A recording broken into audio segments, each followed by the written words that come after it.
ആദരണീയരായ director Shri Vinod Kumar IPS അവർ, നമ്മളുടെ ഇന്നത്തെ ഈ പരിപാടിയിൽ കീനോട്ട് അഡ്രസ് നൽകാനായിട്ട് എത്തിയിട്ടുള്ള ഡോക്ടർ MV പിള്ളൈ, ഈ ട്രെയിനിങ്ങിൻ്റെ പ്രസൻറ്റേഷൻ നടത്തുന്ന ഫാദർ ഡോക്ടർ അലക്സാണ്ടർ, അതുപോലെ RD അജിത്ത്, ഇവിടെ ചെങ്ങന്നൂർ ഹോസ്പിറ്റലിൽ നിന്ന് എത്തിയിട്ടുള്ള പ്രിയപ്പെട്ട ഡോക്ടർമാർ, VACBയിലെ എൻ്റെ സഹപ്രവർത്തകർ.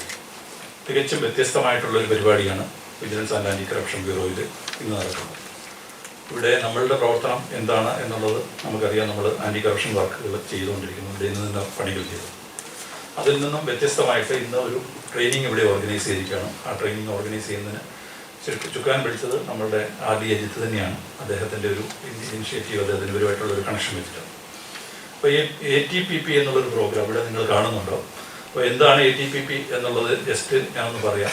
ഒരു accident treatment programme with public support. അപ്പം നമ്മൾ പല സ്ഥലങ്ങളിലും ആക്സിഡൻറ്റ് കാണാറുണ്ട്. നമ്മൾ ചിലപ്പോൾ നേരിട്ടോ അല്ലാതെയോ ഒക്കെ നമ്മുടെ ബന്ധുക്കൾക്കോ സുഹൃത്തുക്കൾക്കോ ഒക്കെ വരാറുണ്ട്. അപ്പം എന്താണ് ഇനിഷ്യലി ചെയ്യേണ്ടത് എന്നുള്ളതിനെ സംബന്ധിച്ച് പലപ്പോഴും നമുക്ക് ചില സമയത്തെങ്കിലും നമ്മളത് ബുദ്ധിമുട്ടുണ്ടാകും. നമുക്ക് എന്ത് ചെയ്യണമെന്ന് അറിയാൻ മേലാത്ത അവസരം.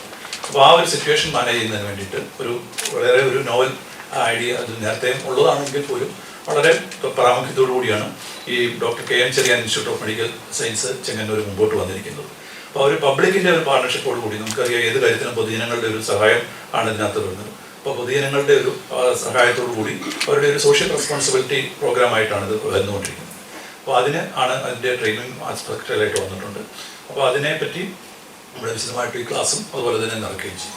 അതോടൊപ്പം നമ്മുടെ ഇപ്പം ഇന്ന് ഈ ഇതിലൊരു കീനോട്ട് അഡ്രസ്സും കൂടെ ഈ ട്രെയിനിങ്ങിനോടൊപ്പം തന്നെ മറ്റൊരു പരിപാടി നമ്മുടെ MV പിള്ള സാറ്, നിങ്ങൾ ഈ ഒരു ഗൂഗിൾ ചെയ്യുക അല്ലെന്നുണ്ടെങ്കിൽ മിക്കവാറുള്ളവർക്ക് അറിയായിരിക്കും സാറിനെ പറ്റിയിട്ട് നോക്കി എഴുതാണ്ട് 46 വർഷക്കാലമായിട്ട് ഒരു മെഡിക്കൽ രംഗത്ത്, പ്രത്യേകിച്ച് US-ൻ്റെയും അതുപോലെ തന്നെ മറ്റു രാജ്യങ്ങളിലൊക്കെ തന്നെ കൂടുതലായിട്ടും മെഡിക്കൽ ഓങ്കോളജിയുടെ ഒരു അവസാന വാക്കായിട്ട് നിൽക്കുന്നയാളാണ് MV പിള്ള സാറ്. അദ്ദേഹം ഇവിടെ വളരെ ഒരു പർട്ടിക്കുലർ സബ്ജക്റ്റ്, അദ്ദേഹം എടുത്തിരിക്കുന്ന subject the price of liberty is eternal vigilance. അപ്പോൾ oncology today follows the same dictum എന്നാണ് പറഞ്ഞിരിക്കുന്നത്. അപ്പോൾ അതൊരു വളരെ ഇൻട്രസ്റ്റിംഗ് ആണ്. അപ്പോൾ അതായത് അദ്ദേഹം നമ്മളുടെ സബ്ജക്റ്റിലെ തന്നെ പറഞ്ഞിരിക്കുകയാണ്. അതായത് ഇപ്പോൾ നമുക്കറിയാം പ്രൈസ് ഓഫ് ലിബർട്ടി എന്ന് പറഞ്ഞാൽ മെയിൻറ്റെയിനിങ് ഫ്രീഡം, നമ്മളുടെ സ്വാതന്ത്ര്യമൊക്കെ അല്ലെങ്കിൽ സ്വാതന്ത്ര്യവും അത് ഈ സമത്വമൊക്കെ നിലനിർത്തണം എന്നുണ്ടെങ്കിൽ അതിനൊരു കോൺസ്റ്റൻറ്റ് അറ്റൻഷൻ വേണം. അതുപോലെ തന്നെ effort to prevent the erosion, അത് നശിച്ചു പോകാതിരിക്കാൻ വേണ്ടിയുള്ള കോൺസ്റ്റൻ്റ് ആയിട്ടുള്ള പ്രിവെൻഷൻ. അപ്പോൾ ആ ഒരു കോൺസ്റ്റൻറ്റ് അറ്റൻഷൻ ആൻഡ് പ്രിവെൻഷൻ എന്നുള്ള തിയറി സബ്ജക്റ്റ് ഒന്നിട്ടുള്ളൊരു കീനോട്ട് അഡ്രസ്സാണ് അദ്ദേഹം ഉന്നയിക്കുന്നത്. അദ്ദേഹം ഇപ്പം ഇവരുടെ ഈ KM ചെറിയാൻ ഇൻസ്റ്റിറ്റ്യൂട്ടിൻ്റെ ലേക്ക് പുതുതായിട്ട് ജോയിൻ ചെയ്യാൻ പോകുന്നുണ്ട്. മാത്രമല്ല അദ്ദേഹത്തിന് വളരെ വലിയൊരു പ്രൊഫൈൽ തന്നെ ഉണ്ട്. നമ്മൾ നോക്കുകയാണെങ്കിൽ വേൾഡ് ഹെൽത്ത് ഓർഗനൈസേഷൻ തന്നെ അദ്ദേഹത്തിനെ ഒരു കൺസൾട്ടൻ്റായിട്ട് നേരത്തെ നിയമിച്ചിട്ടുള്ളതാണ്. അതോടൊപ്പം തന്നെ international network for cancer treatment and research സംഘടനയുടെ പ്രസിഡൻ്റാണ്. പിന്നെ വിദേശത്തുള്ള വിവിധ മയോ ക്ലിനിക് അടക്കം പല ക്ലിനിക്കുമായിട്ട് ലിങ്ക് ചെയ്തിട്ടുണ്ട്. ഇപ്പം അദ്ദേഹം ഒരു പുതിയ പ്രോജക്റ്റിനെ പറ്റി ഇവിടെ വെച്ച് സംസാരിക്കുകയുണ്ടായി. ഇന്ത്യയിലെ ഒരു ഏറ്റവും വേൾഡ് ഹെൽത്ത് ഓർഗനൈസേഷനുമായിട്ട് അതുകൊണ്ട് വേൾഡ് ബാങ്കിൻ്റെ ഫണ്ടോട് കൂടിയിട്ട് ഇന്ത്യയിലൊരു വൺ ലൈഫ് എന്നുള്ള ഒരു പ്രോജക്റ്റ്, വൺ ഹെൽത്ത് എന്നുള്ളൊരു പ്രോജക്റ്റ് വരുന്നു. അപ്പോൾ അതൊരു വലിയ പ്രോജക്റ്റാണ്. അപ്പോൾ അതിൻ്റെയൊക്കെ ഒരു കൺസൾട്ടൻ്റായിട്ട് വരുന്നത്. അപ്പം ഇത്രയും വളരെ റിനൗണ്ട് ആയിട്ടുള്ള ആളുകളാണ് നമുക്കിവിടെ കിട്ടിയിട്ടുള്ളത്. അപ്പോൾ ഞാൻ സ്വാഗതം ആശംസിക്കുന്ന എൻ്റെ കർത്തവ്യത്തിലേക്ക് അടക്കുകയാണ്. ആദ്യമായി ഇവിടെ ഈ ചടങ്ങിന് നമ്മളുടെ എല്ലാം ഈ പരിപാടി ഓർഗനൈസ് ചെയ്യുന്നതിന് വേണ്ടിയിട്ട് സമ്മതം നൽകുകയും ഇങ്ങനെയൊരു നല്ല പരിപാടി സംഘടിപ്പിക്കുന്നതിന് മുൻകൈയെടുത്ത് നമ്മുടെ തുടക്കം മുതൽ തന്നെ പറഞ്ഞപ്പോൾ തന്നെ ഈ ആശയത്തോട് ഏറ്റവും കൂടുതൽ സഹായിച്ച് മുൻപന്തിയിൽ നിന്ന നമ്മളുടെ പ്രിയങ്കരനായ director Shri TK Vinod Kumar IPS അവരുടെ ഞാൻ ആദരപൂർവ്വം സ്വാഗതം ചെയ്യും. പിന്നെ ഇന്നത്തെ നമ്മളുടെ മുഖ്യ പ്രഭാഷണം നടത്തുന്ന ശ്രീ ഡോക്ടർ MV പിള്ള, അദ്ദേഹത്തെ ഞാൻ ആദരപൂർവ്വം വിജിലൻസ് ആൻഡ് ആൻറ്റി കറപ്ഷൻ ബ്യൂറോയിൽ ഈ പരിപാടിയിൽ ട്രെയിനിങ് പ്രസൻറ്റേഷൻ നടത്തുന്ന ഫാദർ ഡോക്ടർ അലക്സാണ്ടർ കൂടാരത്ത് അച്ഛനെ ഞാൻ സ്വാഗതം ചെയ്യും. വേദിയിലുള്ള എൻ്റെ സഹപ്രവർത്തകൻ ശ്രീ RD അജിത്തിനെ സ്വാഗതം ചെയ്യുന്നു. ഈ ചെങ്ങന്നൂർ ഹോസ്പിറ്റലിൽ നിന്നും ഇവിടെ എത്തിയിട്ടുള്ള പ്രിയങ്കരനായ ഡോക്ടേഴ്സ്, അതുപോലെ തന്നെ മറ്റു മുഴുവൻ എൻ്റെ സഹപ്രവർത്തകരെയും സ്വാഗതം ചെയ്തുകൊണ്ട് നിർത്തുന്നു. നന്ദി, നമസ്കാരം. ഇന്നത്തെ ഫംഗ്ഷനിൽ കീനോട്ട് അഡ്രസ് കൊടുക്കാനായിട്ട് വന്നിട്ട് doctor MV Pillai, father doctor Alexander Koodarathil, superintendent police RD Ajith, SP Bijumon, manager Suresh Babu, ഇവിടെ എത്തിച്ചേർന്ന് എല്ലാ doctors, resource persons for this training. Bijumon പറഞ്ഞ പോലെ ഇന്നത്തെ ഈ സെഷൻ നമ്മുടെ റെഗുലർ ഇവിടെ നടക്കുന്ന ട്രെയിനിങ്ങും സെമിനാറുകളെല്ലാം വ്യത്യസ്തമായിട്ടുള്ളൊരു പ്രോഗ്രാമാണ്. This training addresses accident treatment program and public support. At the outset, I would like to thank Dr. K.M. Cherian Institute of Medical Sciences for sparing your valuable time and sharing your knowledge with our people. I think we should just see it at the beginning. ഇന്ന് നിങ്ങൾ ഹെഡ്ക്വാർട്ടേഴ്സിലാണ് വന്നിട്ടുള്ളത്. നമ്മളെ headquarters police headquarters പോലെയല്ല, വിജിലൻസിൻ്റെ ഹെഡ്ക്വാർട്ടേഴ്സാണ്. We don't do too much of field work like the regular police department. പക്ഷെ എന്നാലും this knowledge that you are going to share with us, I think it should be known to every citizen in this state and in this country. As a police officer, I've worked in my profession for over 32 years now. There have been innumerable instances in my life where I've seen people dying in front of my eyes, and I myself doubt my capacity. What should I do now and what can I do? I'll share a couple of instances. There was a major communal riot when I was a young SP, and it happened late in the evening. So there was violence from both sides. People were fighting on either side. There was violence against the police, and the violence was of a very extreme nature. അപ്പോൾ നമ്മളെ ആ സമയത്തുള്ള responsibilities എന്ന് പറഞ്ഞാൽ was 2 to 3, it has 2 or 3 facets, and that's very clear in my mind as a leader of the force at that point of view. I knew that what was our responsibility, how we should go about it. Number 1, save human lives. Number 2, save women from attack from either side. Number 3, save property. Of course, saving lives were the first two. Saving lives and against physical attack were the first 2 priorities. പക്ഷേ violence, extreme violence, societal extreme violence വരുമ്പോൾ ആൾക്കാരെ people behave like they are possessed by some evil forces. And there were so many people with grievous wounds, whether it's explosive wounds or wounds with sharp weapons. We lost a lot of lives on that day. Nearly more than 10 lives are lost. But how these people were taken from the location of the incident to the hospital, അന്നത്തെ ദിവസം എനിക്ക് നമ്മൾ ചെയ്യുന്ന correct ആണെന്ന് എനിക്കൊരു സംശയമില്ലാതെ കുറേ നമ്മൾ പോലീസ് ജീപ്പിൽ കയറ്റി പറഞ്ഞോളൂ, ചില ആൾക്കാരെ നമ്മൾ പോലീസ് ബസ്സസിൽ കയറ്റി പറഞ്ഞോളൂ. ആംബുലൻസ് എന്ന് പറഞ്ഞ സംഗതി എത്താനായിട്ട് അത്രയും റിമോട്ട് ഏരിയയിൽ എത്താനായിട്ട് കുറേ സമയമെടുക്കും. അപ്പോൾ നമ്മൾ ആംബുലൻസിന് വേണ്ടിയിട്ട് വയർലെസ്സിൽ വിളിച്ചാലും അതെങ്ങനെയാണ് ഇവരെ ആൾക്കാരെല്ലാം ഈ ഇഞ്ചേർഡ് ആയിട്ടുള്ള ആൾക്കാരെ എടുത്ത് കൊണ്ടുപോകുക എന്നുള്ളതിൻ്റെ അകത്ത് some of us knew that we had to be cautious, but no stretchers are available. We ourselves are under physical attack with extreme weapons. അപ്പോൾ എങ്ങനെ ഇവരെ നമ്മൾ കൊണ്ടുപോകുന്നുള്ള ഓരോ ആൾക്കാരെയും എടുത്തിട്ട് അവരെ ബസ് കയറ്റുമ്പോൾ തന്നെ എനിക്ക് തോന്നി ഇവര് അതിനെ കൊണ്ട് മരിച്ചു പോകുക എന്നുള്ളവരും എനിക്ക് എൻ്റെ മനസ്സിൽ ആശങ്കയുണ്ടായിരുന്നു. And the journey from the location to the hospital would take a minimum of 45 minutes, if not 1 hour 15 minutes. And whether policemen would allow the fear of disease such as very highly communicable disease, whether policemen would take the initiative to address the wounds of these people along the journey. അവരെങ്ങനെയാണ് കിടത്തുന്നത്, ജീപ്പിൻ്റെ പിന്നിൽ എങ്ങനെയാണ് ഇവരെ, ഏത് പൊസിഷനിലാണ് ഇവരെ കിടത്തുന്നത്, എല്ലാം ആ സമയത്തും doubt ഉണ്ടായിരുന്നു. ഇന്നും എനിക്ക് എൻ്റെ മനസ്സിൽ ഡൗട്ട് ഉണ്ട് whether Kerala police is trained to handle these issues and whether we have got a protocol for using our vehicles and our assets to do it. But we tried our best, that's what we can say. In another incident, I remember when we landed up, it was a road accident. അപ്പോൾ road ആക്സിഡൻറ്റിൻ്റെ അകത്ത് ഈ തെറ്റ് injured ആയിട്ടുള്ള ആൾക്കാർ തന്നെയായിരുന്നു. 4 പേര് ഒരു ഈ ഹെഡ് ലോഡ് നമ്മുടെ കാറ്റിന് മുകളിൽ വലിയ ആർട്ടിക്കിൾ ലോഡ് ചെയ്തിട്ട് കൊണ്ടുപോകുമ്പോൾ രാത്രി അവർ they have not put any reflector on the vehicle. One bus came and hit all four of them completely, and the severity of all four of them were in very bad physical condition because roads bus in the speed la പോകുന്നത്. Basically bodies are mangled and they were here, but all four of them were alive. Now what is, as an officer who reached the spot within minutes, what should I do? Should I wait for a doctor to come?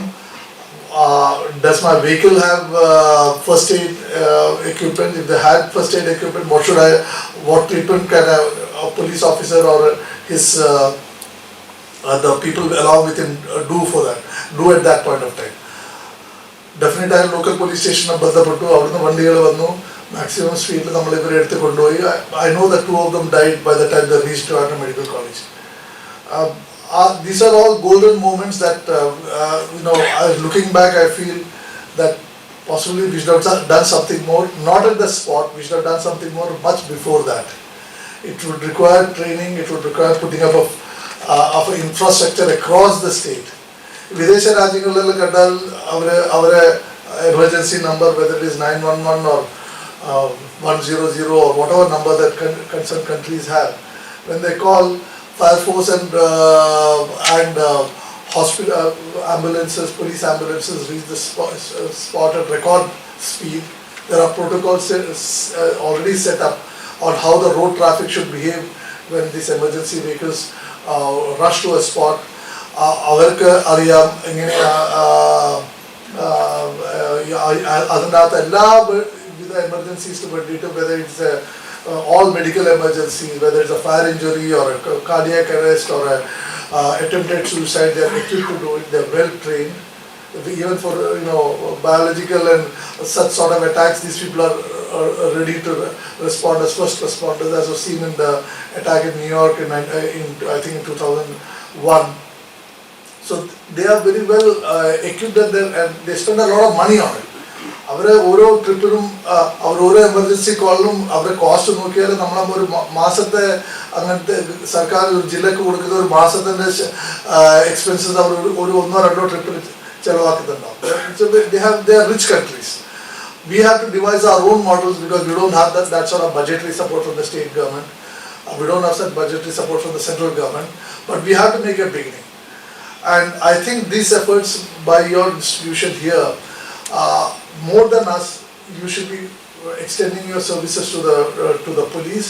Of course, we would like to be part of the journey too. നമ്മൾ ഇവിടെ മാത്രമല്ല, മറ്റുള്ള യൂണിറ്റ്സിലും വിജിലൻസിലും എല്ലാ കുറേ ഉദ്യോഗസ്ഥന്മാർ, police ഉദ്യോഗസ്ഥന്മാരുണ്ട്. അതേപോലെ തന്നെ this knowledge should be available with our civil staff also.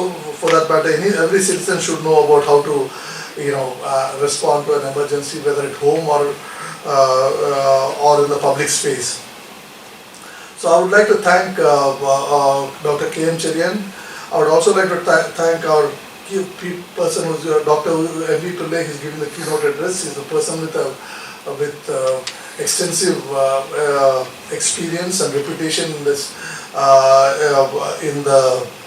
this field. I thank him for the time you are giving us, and I'm sure that his experience and knowledge, whatever little we get from it, would stay with us for the days to come. It's also salutary that people like him are coming back to the state and sharing their knowledge, experience with us. These are steps to make our society as a better place to live and a more kinder place and a place which is more safer for everyone. It is my personal view. People who are in this room may have the privilege of being associated with the government or big institutions like Dr. K.M. Cherian's Institute of Medical Sciences. നമ്മുടെ നാട്ടിലും നമ്മുടെ രാജ്യത്തിലും നമ്മുടെ സംസ്ഥാനത്തിലും ഇഷ്ടം പോലെ ആൾക്കാരുണ്ട്. വലിയ ഗുരുതര പ്രശ്നങ്ങൾ നേരിടുമ്പം അവർക്ക് നോക്കാനും സഹായിക്കാനും ഒറ്റ ആളില്ലാത്ത അങ്ങനത്തെ ഇഷ്ടംപോലെ ആൾക്കാരെ ഞാൻ എൻ്റെ ജീവിതത്തിൽ കണ്ടിട്ടുണ്ട്. And sometimes it shocks me as well as it gives me a lot of pain that they face such difficulties and they have no one to turn to. I'm sure your institution through these efforts will be a support for these people, And as government servants, it's always our duty, like Mahatma Gandhi said, that we should help the last person, we should stop injustices, we should help people in need. I thank Father Alexander Kudarathu for leading this program for us. And once again, I thank the doctors here present and sharing your time with us. Thank you. Thank you sir. സ്വാതന്ത്ര്യത്തിൻ്റെ ഇല എന്നത് നിത്യജാഗ്രതയാണ്. ഓങ്കോളജിയിലും അത് പിന്തുടരുന്നു. ഈ വിഷയത്തെക്കുറിച്ച് മുഖ്യപ്രഭാഷണം നടത്തുന്നതിനായി doctor M V Pillai അവരെ ക്ഷണിച്ചു.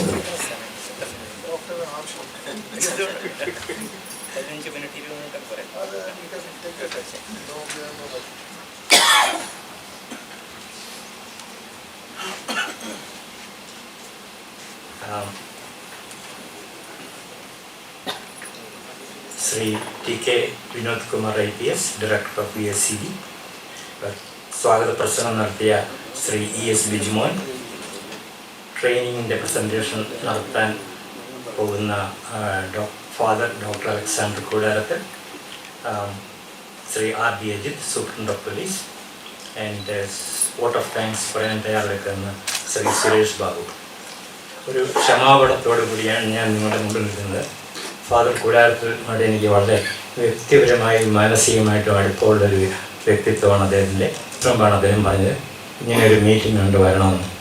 വാസ്തവത്തിൽ പണ്ട് സ്കൂളിലൊക്കെ പഠിക്കുമ്പോൾ ഈ പ്രസംഗ മത്സരത്തിന് ഓഡിറ്റോറിയത്തിൽ കയറുന്നതിന് 5 മിനിറ്റ് മുമ്പ് ഒരു കടലാസ് ചുരുളി തരും.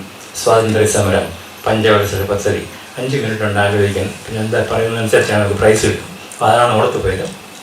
എന്നിരുന്നാലും എനിക്കിത് വളരെ ഇഷ്ടപ്പെട്ടു. കാരണം 45 വർഷത്തിന് മുമ്പാണ് ഞാൻ തിരുവനന്തപുരം വിടുന്നത്. മടങ്ങി വന്നപ്പോൾ കേരളത്തിൽ കാണുന്ന ഒരുപാട് നല്ല കാര്യങ്ങൾ നിങ്ങൾ വിട്ടുപോയത്. നമ്മളെല്ലാം കടുത്ത വിമർശകരാണ് എസ്റ്റാബ്ലിഷ്മെൻറ്റ്. പക്ഷേ ഈ എസ്റ്റാബ്ലിഷ്മെൻറ്റിന് സമാന്തരമായിട്ട് ഒരുപാട് നല്ല കാര്യങ്ങൾ നടക്കുന്നുണ്ട്. അത് കാണാതെ പോകരുതെന്നുള്ള നിർബന്ധം കൊണ്ടാണ് തയ്യാറെടുപ്പുകളൊന്നുമില്ലെങ്കിലും ഞാൻ ഇതിനെ സംബന്ധിച്ച് വന്നത്. ഡിപ്പാർട്ട്മെൻറ്റിൻ്റെ പേര് കേട്ടപ്പോൾ തന്നെ എനിക്ക് മനസ്സിലായി ഇത് ക്യാൻസറിന് വളരെ ബാധകമാണ്. Price of liberty is eternal vigilance. സ്വാതന്ത്ര്യത്തിൻ്റെ വില നിതാന്തമായ ജാഗ്രതയാണ്. അത് തന്നെയാണ് ക്യാൻസറിൻ്റെ കാര്യത്തിൽ. ഇതിവിടെ പറയാൻ കാരണം ഒരു ഗ്രീക്ക് ഫിലോസഫറാണ്. അദ്ദേഹം ഹെറാക്ലീറ്റസ് എന്ന പേരിലടുക്കുന്ന ഈ ഗ്രീക്ക് ഫിലോസഫർ പറഞ്ഞു, no man can step into the river same river twice. ഒരു മനുഷ്യനും ഒരേ നദിയിൽ 2 തവണ കുറുകെ നടക്കാൻ പറ്റില്ല. ഉദാഹരണമായിട്ട് നിങ്ങൾ രണ്ടാമത്തെ ചുഴലിക്കുമ്പോഴേക്കും നദി മാറിപ്പോയി, അപ്പോഴത്തേക്കും നിങ്ങൾ മാറിപ്പോയി. 45 വർഷത്തിന് മുമ്പ് ഞാൻ നാട് വിട്ടപ്പോഴുള്ള പോലീസ് ഡിപ്പാർട്ട്മെൻ്റ് അല്ല ഇന്നുള്ളത്. നിങ്ങളിപ്പോൾ ഇതാ പൊതുക്കാര്യങ്ങൾ ഇടപെടുന്നു, നിങ്ങളുടെ സ്റ്റാഫിൻ്റെ ആരോഗ്യത്തിൽ ശ്രദ്ധിക്കുന്നു, യുവജനങ്ങളുടെ സംരക്ഷണത്തിൽ താല്പര്യമെടുക്കുന്നു. ഇതൊക്കെ വലിയ കാര്യങ്ങളാണ്. ഇപ്പോൾ നദി മാറി, ഞാനും മാറി.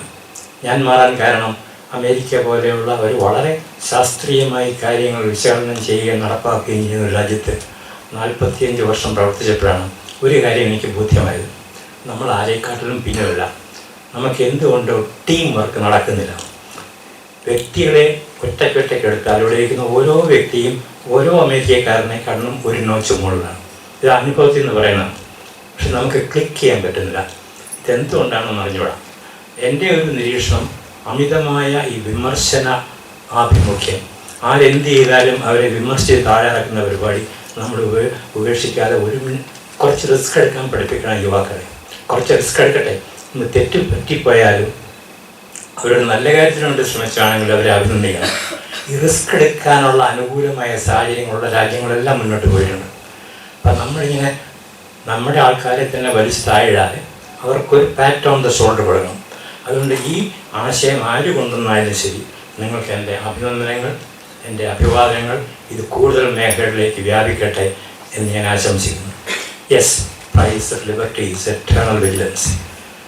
നിങ്ങൾക്കറിയാമെന്ന് പറഞ്ഞോളാം, കേരളത്തിൽ ഞാനിപ്പോൾ എടുത്തു നോക്കിയപ്പോഴത്തേ 30 പോലീസുകാരാണ് ഒരു വർഷം ആത്മഹത്യ ചെയ്യുന്നത്. ജോലിയിലെ സംഘർഷഭരിതമായ ജോലിയിൽ നിന്നും ഒരു രക്ഷ നേടാനായി അവർ കണ്ടെത്തുന്ന മാർഗം മരണമാണ്. ഇതുകൊണ്ടായിരിക്കണം മലയാളത്തിലെ ഒരു പ്രശസ്ത കവി എഴുതിയത്, ആത്മഹത്യയ്ക്കും കൊലയ്ക്കും ഇടയിലൂടെ ആർത്തനാദത്തോടെ പായുന്നു ജീവിതം. ഒരറ്റത്തെ ആത്മഹത്യ, മറ്റേ അറ്റത്തെ കൊലപാതകം. ഇതിനിടയിൽ കൂടിയാണ് ഒരു ശരാശരി മലയാളിയുടെ പ്രയാണമെന്ന് മലയാളത്തിലൊരു കവി എഴുതിയാണ്. വളരെ വാസ്തവം. എന്തുകൊണ്ട് 30 പോലീസുകാർ ഒരു വർഷം, അതായത് 2 ആഴ്ച ഒരു പോലീസുകാരൻ ആത്മഹത്യ ചെയ്യണം. ഇതിന് ഒരു ഔട്ട്ലെറ്റ്, ഒരു നിർഗമന മാർഗമായിട്ട് ആധുനിക മനഃശാസ്ത്രം ഒന്ന് രണ്ട് കാര്യങ്ങൾ നിർദ്ദേശിച്ചിട്ടുണ്ട്.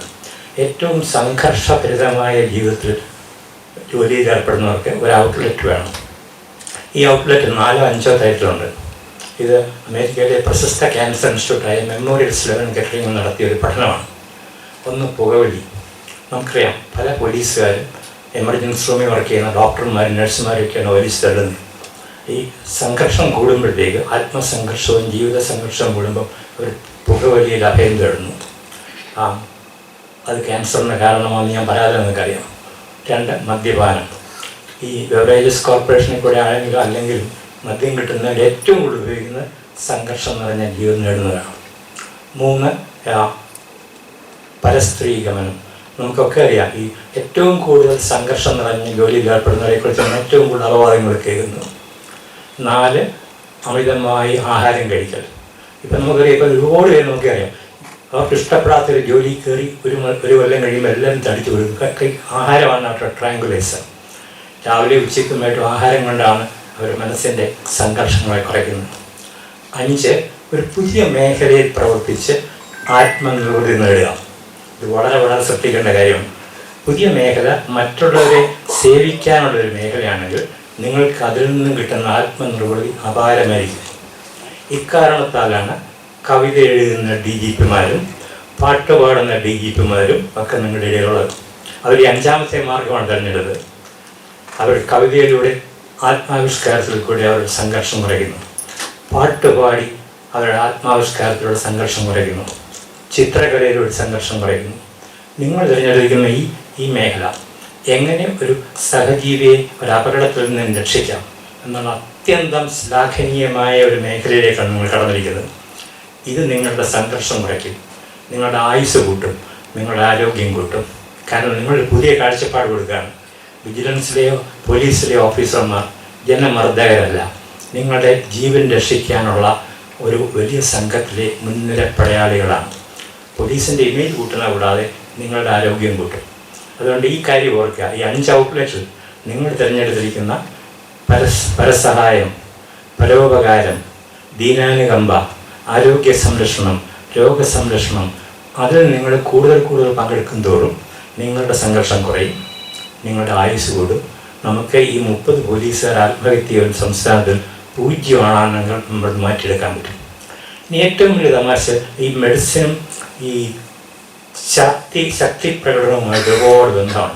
നിങ്ങൾക്കറിയാം, ആൽഫ്രഡ് നോബൽ എന്നുള്ള ശാസ്ത്രജ്ഞനാണ് ഡൈനാമിറ്റ് കണ്ടുപിടിച്ചത്. അദ്ദേഹം സ്വീഡൻകാരനാണ്. അദ്ദേഹത്തെ ഈ ഡൈനാമിറ്റ് കണ്ടുപിടിച്ച കോടാനുകോടികൾ സമ്പാദിച്ചു. അന്ന് ഡൈനാമിറ്റ് കണ്ടുപിടിച്ചപ്പോൾ ആൽഫ്രഡ് നോബലിൻ്റെ മനസ്സിലുണ്ടായിരുന്നത്, ഇത്ര ഒരു ആയുധം കയ്യിലുണ്ടെങ്കിൽ ശത്രുക്കൾ പേടിച്ച് നമ്മളെ അറ്റാക്ക് ചെയ്യായിരിക്കും. അങ്ങനെ വിചാരിച്ച് സമാധാനത്തിന് കിട്ടിയ ഒരു വലിയ നേട്ടമാണ്. അങ്ങനെ ആയിരുന്നില്ല. ഡൈനാമിറ്റിൽ നിന്നാണ് നമ്മുടെ സകല എക്സ്പ്ലോസീവ്സിൻ്റെ തുടക്കം. സകല ഭീകരപ്രവർത്തകർക്കും വേണ്ടതിൻ്റെ ആണ്. അങ്ങനെ ലോകത്തിൽ നാശം വിധിക്കുന്ന ഒരു കണ്ടുപിടുത്തത്തിന് കാരണക്കാരനായി എന്നുള്ള കുറ്റബോധത്തിലാണ് അതിൽ നിന്ന് കിട്ടിയ വരുമാനം മുഴുവൻ നോബൽ പ്രൈസിനായിട്ട് മാറ്റിവെച്ചത്. ഇന്നും നമുക്കറിയാം, സ്വീഡനിലെ കരോളിൻസ്ക ഇൻസ്റ്റിറ്റ്യൂട്ടിൽ നിന്നാണ് നോബൽ പ്രൈസ് മെഡിസിനും ഫിലോസഫി ലിറ്ററേച്ചറിനും അതിൽ നിന്ന് വന്നാണ്.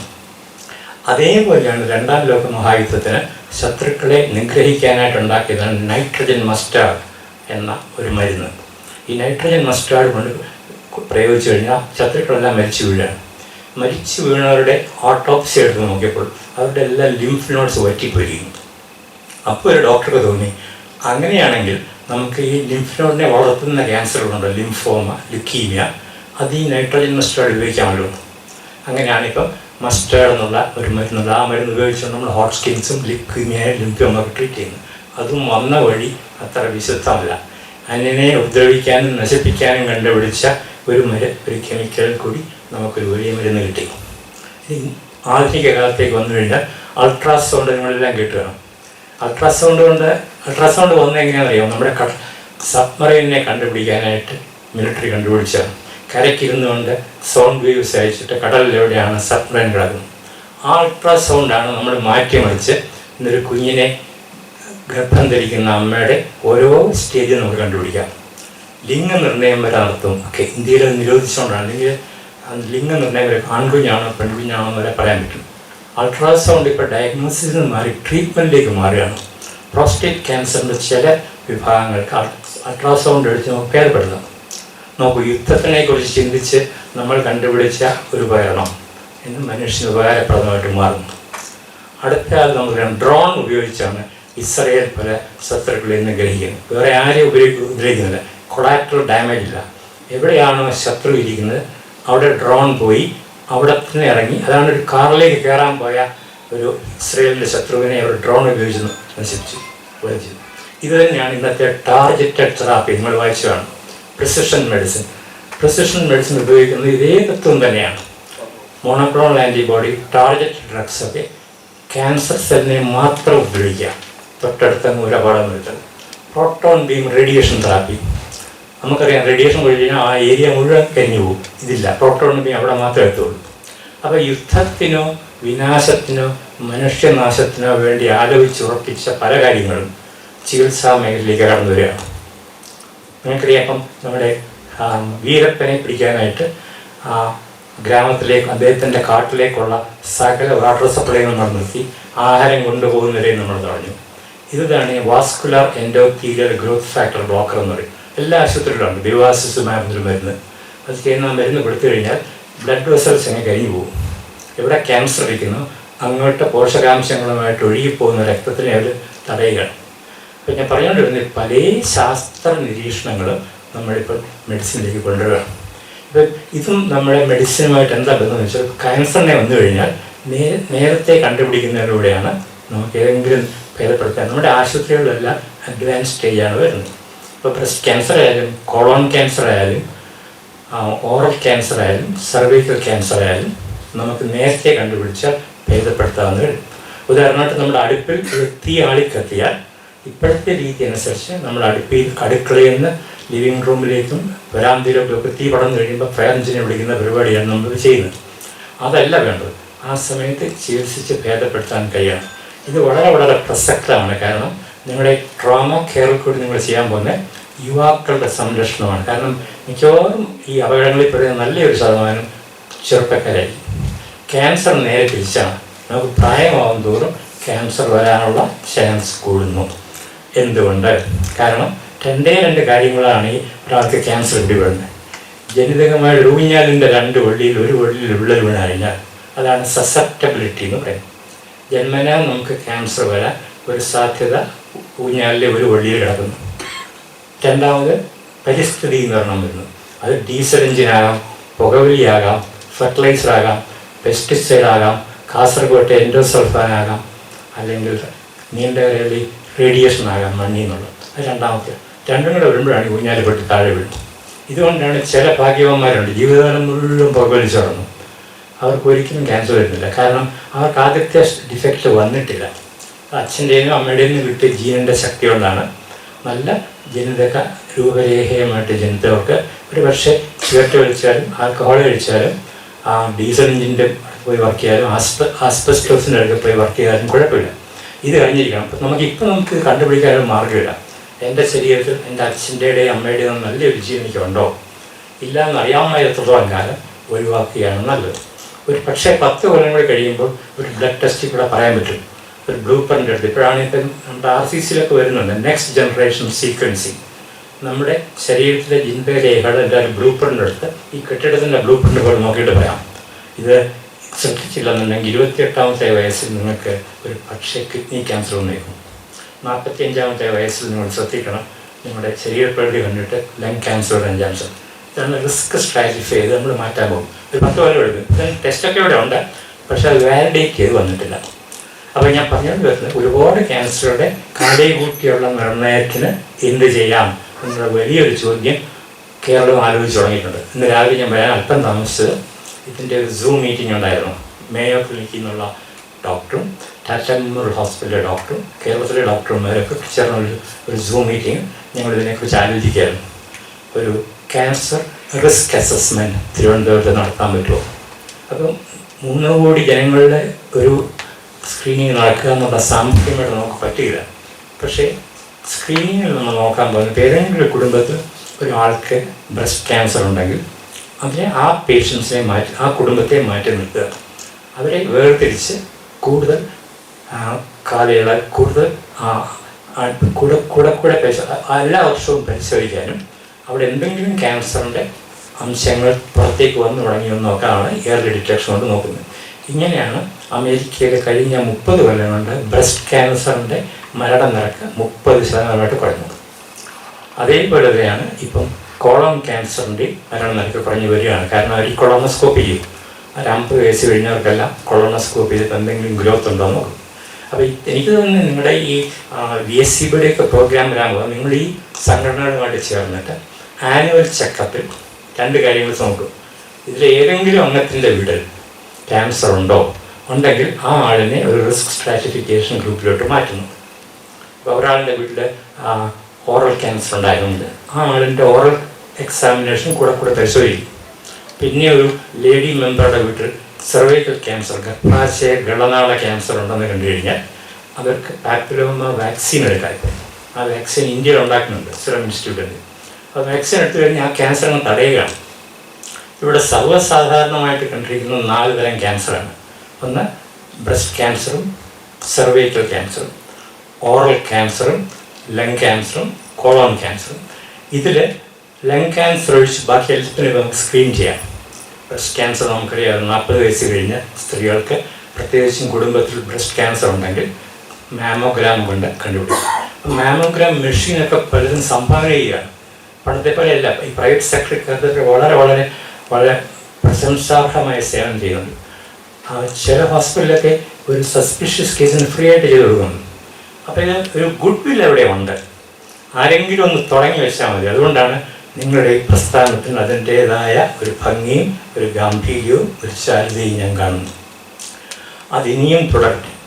ഇപ്പോൾ ഏതെങ്കിലും കുടുംബത്തിൽ ക്യാൻസർ ഉണ്ടെങ്കിൽ അവർ റിസ്ക് സ്ട്രാറ്റിഫിക്കേഷൻ കൂടി കൂടുതൽ ഫ്രീക്വൻസിയിൽ കൂടെ അതായത് 6 മാസത്തിലൊരിക്കലോ 1 വർഷത്തിലൊരിക്കലോ കൂടുതൽ ടെസ്റ്റുകൾക്ക് കൂടെ ക്യാൻസർ ഉണ്ടോ എന്ന് നേരത്തെ കണ്ടുപിടിക്കുക. അതുകൊണ്ടാണ് മലയാളത്തിലെ പ്രശസ്തമായ ഒരു പഴഞ്ചൊല്ലുള്ളത്, അടയ്ക്കായാണെങ്കിൽ മടിയിൽ വയ്ക്കാം, അടയ്ക്കാമരമായാൽ പറ്റില്ല. അപ്പോൾ അടയ്ക്ക പരുവത്തിൽ കണ്ടെടുത്ത് കഴിഞ്ഞാൽ നമുക്കിത് ഭേദപ്പെടുത്തിയിടാം. ഇത് വളരെ പ്രസക്തമാണ്. കാരണം നമ്മുടെ ജനസംഖ്യ ഇപ്പോൾ ഇതുകൊണ്ട് 0 ഗ്രോത്ത് നിൽക്കുകയാണ്. 2 പേര് മരിക്കുമ്പോൾ 2 കുഞ്ഞുങ്ങൾ ജനിക്കും. ഇപ്പോൾ കേരളത്തിൻ്റെ ജനസംഖ്യ ഫെർട്ടിലിറ്റി റേറ്റ് ഇപ്പോൾ 2ാമറ്റാണ്. മലപ്പുറത്ത് മാത്രമാണ് ഫെർട്ടിലിറ്റി റേറ്റ് കൂടുതൽ. ഇപ്പോൾ നമ്മുടെ ഇപ്പോഴത്തെ അനുഭവത്തിൽ പോയി കഴിഞ്ഞാൽ നമുക്കൊരു 10 കൊല്ലം കഴിയുമ്പോഴത്തേക്ക് ഇവിടുത്തെ ജനസംഖ്യ 0 കിടക്കാൻ വളർന്നില്ല. ഉള്ള ജനസംഖ്യയിൽ തന്നെ അരോഗ്യ ദൃഢഗാത്രരായ യുവാക്കളെല്ലാം നാട് വിടുകയാണ്. ശരാശരി ജനത്തിൻ്റെ വയസ്സ് വാർദ്ധക്യത്തിലൂടെ കിടക്കാം. ഇപ്പോൾ വൃദ്ധന്മാരുടെ ഒരു സംസ്ഥാനം, അവരെ പരിരക്ഷിക്കാനും അവരെ സംരക്ഷിക്കാനും ചുമതലയുള്ള ചെറുപ്പക്കാരെല്ലാം നാട് വിടുന്നു. ജനസംഖ്യ വർദ്ധിക്കുന്നില്ല. ഇതിൽ കൂടുതൽ ഒരു ഭീതിജനകമായ ഒരു അന്തരീക്ഷം ഉണ്ടാകാനില്ല. അപ്പോൾ ഇത്തരം വോളണ്ടറി ഓർഗനൈസേഷനിൽ കൂടി മാത്രമേ ഉള്ളൂ ഇനിയുള്ളവരെ നമുക്ക് സംരക്ഷിക്കാൻ കഴിയുന്നത്. ഇതിൽ ഏറ്റവും നല്ല സമയം ഇപ്പോഴാണ്. കാരണം ഞാൻ ഈ കഴിഞ്ഞ ഒരാഴ്ചക്കിടെ 3 സമ്മേളനങ്ങളിൽ പോകുന്നു. മലബാർ ക്യാൻസർ സൊസൈറ്റി വലിയ തോതിൽ ഒരു പുതിയ സിസ്റ്റമുണ്ട്. ഈ നമുക്ക് സിലിക്കോൺ കൊണ്ടുള്ള ബ്രസ്റ്റുണ്ട്. ആ ബ്രസ്റ്റ് കൊണ്ടുവന്ന സ്ത്രീകൾക്ക് പരിശോധിച്ച് നോക്കാം ഏതാണ് ഫൈബ്രോസിസ്റ്റിക്, ഏതാണ് ലംപ്, ഏതാണ് ക്യാൻസർ എന്നൊക്കെ കണ്ടുപിടിക്കാനുള്ള. അത് നിങ്ങളിപ്പം അമേരിക്കയിൽ ഇവിടെ കൊണ്ടുവന്ന് മലബാറിലേക്ക് കൊടുത്തിട്ടുണ്ട്. ഇവിടെയും കൊണ്ടുവരാം, തിരുവനന്തപുരത്തും കൊണ്ടുവരാം. അടുത്ത കൊല്ലം വേണമെങ്കിൽ നിങ്ങളുടെ നേതൃത്വത്തിൽ സംഘടിപ്പിക്കും. അപ്പോൾ എങ്ങനെയാണ് ബ്രസ്റ്റ് എക്സാമിൻ ചെയ്യേണ്ടതെന്ന് നിങ്ങളെ മനസ്സിലാക്കി തരാനുള്ള സിലിക്കോൺ ഇംപ്ലാന്റുകളുണ്ട്. അത് ഒരു വശത്ത്. കൊളോൺ ക്യാൻസർ സ്ക്രീനിങ് വളരെ ആവശ്യമായിരിക്കുന്നു. തിരുവനന്തപുരത്തെ RCC നടത്തിയ ഒരു പഠനത്തിൽ നമ്മുടെ ടെക്നോ പാർക്കിൽ 8-10 മണിക്കൂർ ഒരേ ഇരിപ്പിൽ കമ്പ്യൂട്ടർ മുമ്പിലിരിക്കുന്നവരിൽ റെക്ടൽ ക്യാൻസർ കൂടുന്നു. സാധാരണ അമേരിക്കയിലൊക്കെ 65-70 വയസ്സുള്ള റെക്ടൽ ക്യാൻസർ 25-30 വയസ്സ് വരെയാണ്. അപ്പോൾ ഇതിൻ്റെ കാരണം നമുക്ക് കൃത്യമായിട്ട് കണ്ടുപിടിക്കാൻ പറ്റിയിട്ടില്ലെങ്കിൽ ആഹാരത്തിൽ ഈ അനിമൽ ഫാറ്റ് കൂടുന്നവരിലാണ് കൂടുതൽ. പ്രത്യേകിച്ച് റെഡ് മീറ്റ് എന്ന് പറയും. നമ്മുടെ ലാമ്പ്, പോർക്ക്, ബീഫ്. ഈ റെഡ് മീറ്റിനുള്ള കുഴപ്പം അത് ഓവർ ഹീറ്റഡായി കഴിഞ്ഞാൽ, പ്രത്യേകിച്ച് നമുക്ക് മലബന്ധം കൂടി ഉണ്ടെങ്കിൽ, ഇത് നമ്മുടെ വൻകുടലിൽ കൂടി പോയി ഏതെങ്കിലും ഒരു സ്ഥലത്ത് പിന്നെ കോളൻ്റെ ഒരു മടക്കിനകത്ത് കയറി ഇരുന്ന് കഴിഞ്ഞാൽ അവിടെ ഇരുന്ന് അത് മ്യൂട്ടാജനിക്കാവും. അതിന് ഉറുത്തി ആ സെല്ലുകളെ മെറ്റാപ്ലാസ്റ്റിക് എന്നാകും. ഇതുകൊണ്ടാണോ എന്നൊരു സംശയം RCC-ക്കാർ ഉന്നയിച്ചിട്ടുണ്ട്. രാജീവ് ഗാന്ധി സെൻറ്റർ ഓഫ് ബയോടെക്നോളജിയാണ് ഇത് പഠിക്കുന്നത്. അപ്പം ടെക്നോ പാർക്കുകാരുടെ ജീവിതം ഇങ്ങനെ 8-9 മണിക്കൂറിന് ജോലി ചെയ്ത് നേരെ പോയി അക്രോസ് ദ സ്ട്രീറ്റ് അവർ കഴിക്കാൻ പോകുന്നതെല്ലാം ഫാസ്റ്റ് ഫുഡാണ്. അപ്പോൾ ആഹാരത്തിൽ ഒരു മോഡിഫിക്കേഷൻ വരും. അതുകൊണ്ടാണ് ജീവിതശൈലി രോഗത്തിൻ്റെ ക്യാൻസറിനെ ഉൾപ്പെടുത്തിയിരിക്കുന്നത്. അപ്പോൾ ഞാൻ പറഞ്ഞുകൊണ്ട് വന്ന് ഇതിനധികം സമയം എടുക്കുന്നില്ല. ഏർലി ഡിറ്റക്ഷനിൽ കൂടി നമ്മുടെ ചെറുപ്പക്കാരുടെ ആരോഗ്യം സംരക്ഷിക്കാനും ഏർലി ഡിറ്റക്ഷനിലൂടെ ക്യാൻസർ ക്യൂർ ഏർപ്പെടുത്താനും ചെയ്യുന്നത് പോലെ യുവജനങ്ങളെ വാഹനാപകടത്തിൽ നിന്ന് രക്ഷിച്ചെടുക്കാൻ ഒരു പരിശീലനം കൂടെ കൊടുക്കുമ്പോൾ നമ്മുടെ തലമുറകളെ 2-3 തലമുറകളെ അത് ഉൾപ്പെടുത്തുകയാണ്. അതിന് ഒരു പോലീസ് ഓർഗനൈസേഷൻ മുൻകൈ എടുക്കുക എന്ന് പറഞ്ഞാൽ ഹിയറാക്ടിസ് പറഞ്ഞതുപോലെ തന്നെ no man is crossing the same river twice. നിങ്ങൾ മാറി, തിരുവനന്തപുരം കേരളം മാറി. അത് ശുഭോദർക്കമാകട്ടെ. ഞാൻ അത്ര കണ്ടൊരു നിഷേധാത്മകമായ ഒരു നയം ഒരിടത്തും കാണുന്നില്ല. ഞാനിപ്പോൾ ഡൽഹിയിലൊക്കെ പോയിരുന്നു. ആക്ച്വലി ഞാൻ പോയതിനൊരു VVIP പോലീസ് ഓഫീസറുടെ ക്യാൻസറിന് അവിടെ തന്നെ ഒരുപാട് മാറ്റങ്ങളൊന്നും ഇല്ല. അപ്പോൾ നിങ്ങളിപ്പോൾ ജീവിച്ചിരിക്കുന്ന കാലഘട്ടം ഒരുപാട് വാഗ്ദാനങ്ങൾ നൽകുന്നുണ്ട്. മിക്ക പ്രൈവറ്റ് ആശുപത്രികളിലും അവരെ സ്ക്രീനിങ് ഒക്കെ സൗജന്യമായിട്ട് ചെയ്ത് തുടങ്ങി. ഇപ്പോൾ കേരളത്തിലെ ക്യാൻസർ പ്രിവെൻഷനുള്ള ഈ മൂവ്മെൻറ്റിന് ഇതിനകം തന്നെ ലാൻഡ് ഡൊണേറ്റ് ചെയ്തു, സീഡ് മണി ഡൊണേറ്റ് ചെയ്യുന്നു, സ്ക്രീനിങ് മാമോഗ്രാം മെഷീൻ ഡൊണേറ്റ് ചെയ്യുന്നു. അപ്പോൾ there's a will, there's a way. വേണമെങ്കിൽ ചക്ക വേരിലും കായ്ക്കുന്നു. എല്ലാ കാര്യത്തിനും ഗവൺമെൻറ്റിനെ ആശ്രയിക്കേണ്ട കാര്യമില്ല. നമുക്കിപ്പം നമ്മളിപ്പോൾ കഴിഞ്ഞ 2-3 കൊല്ലമായിട്ട് നിങ്ങൾ കാണുന്നുണ്ട്, സ്പൈനൽ മസ്കുലർ ഡിസ്ട്രോഫി ഉള്ള കുട്ടിക്ക് 1.5 കോടി രൂപയുടെ മരുന്ന് വേണമെന്ന് പറഞ്ഞപ്പോൾ ജനങ്ങൾ പിരിച്ചു കൊടുത്തു. കിഡ്നി ട്രാൻസ്പ്ലാന്റേഷൻ 50 ലക്ഷം രൂപ എന്ന് പറഞ്ഞ് ജനങ്ങൾ പിരിച്ചു കൊടുക്കുന്നു. അപ്പം ജനങ്ങൾ ഗുഡ് വിൽ അവിടെ ഉണ്ട്. അത് മടിച്ചു നിൽക്കാനുള്ള കാരണം ഈ പിരിച്ചെടുക്കുന്ന പണം ദുരുപയോഗപ്പെടുത്തുമോ എന്നുള്ള സംശയം കൊണ്ട് മാത്രമാണ്. ഇത്തരം ഉത്തരവാദപ്പെട്ട സംഘടനകൾ ആരോഗ്യ സംരക്ഷണത്തിലേക്കും രോഗനിവാരണത്തിലേക്കും കടന്നു വരുന്നതോടുകൂടി ആ സംശയം മാറിക്കിട്ടും. ഞങ്ങളുടെ വിജിലൻസ് പോലീസ് ഫോഴ്സാണ് ഇത് മോണിറ്റർ ചെയ്യുന്നത്. ഇതിനകത്ത് ഒരു ഉടായ്പ നടക്കില്ല. ഞങ്ങൾ കൊടുക്കുന്ന 50,000 രൂപ അത് അർഹിക്കുന്ന കൈകളിലെത്തും. അതുകൊണ്ട് ഏറ്റവും ശ്ലാഘനീയമായ ഈ ആശയം ആരവതരിപ്പിച്ചോ അവരെയും നിങ്ങളെ ഓരോരുത്തരെയും അഭിനന്ദിച്ചുകൊണ്ട് തന്നെ അമേരിക്കയിലും ഇംഗ്ലണ്ടിലും ഫ്രാൻസിലുമൊക്കെ കൈവരിക്കാൻ കഴിഞ്ഞ ക്യാൻസർ ക്യൂർ റേറ്റ് നമുക്കും കരഗതമാകട്ടെ എന്ന് ആശംസിച്ചുകൊണ്ട് എന്നെ ഇവിടെ വിളിച്ച് ഒരു പ്രഭാഷണം ക്ഷണിച്ച ഭാരവാഹികൾക്ക് നന്ദി പറഞ്ഞുകൊണ്ട് ഞാൻ അവസാനിപ്പിക്കുന്നു. ഇപ്പം മനോഹരമായ ഒരു കവിത ജി ശങ്കരക്കുറിപ്പിൻ്റെതായിട്ടുണ്ട്. ഹാ വരും വരും അദ്ദിനം എന്നാടിൻ്റെ നാവനങ്ങിയാൽ ലോകം ശ്രദ്ധിക്കും കാലം വരുന്നു. അങ്ങനെ ഒരു കാലം വരുന്നുണ്ട്. കേരളത്തിൻ്റെ നാവനങ്ങിയാൽ ലോകം മുഴുവൻ ശ്രദ്ധിക്കും. അപ്പോൾ ഇത്തരം മൂവ്മെൻറ്റുകളൊക്കെ നിങ്ങളുടെ ചരിത്രം തിരുത്തി കുറിക്കാൻ പോവുകയാണ്. എല്ലാ കാര്യങ്ങളും ഗവൺമെൻറ്റിനെ ഏൽപ്പിച്ച് 10,000 പേരും ചക്കി കുത്തും, അമ്മ വയ്ക്കും, ഞാൻ ഉണ്ണും എന്നുള്ള ആ കാലം മാറിയിട്ട് ഞങ്ങളും കൂടെ നോക്കിക്കോളാം.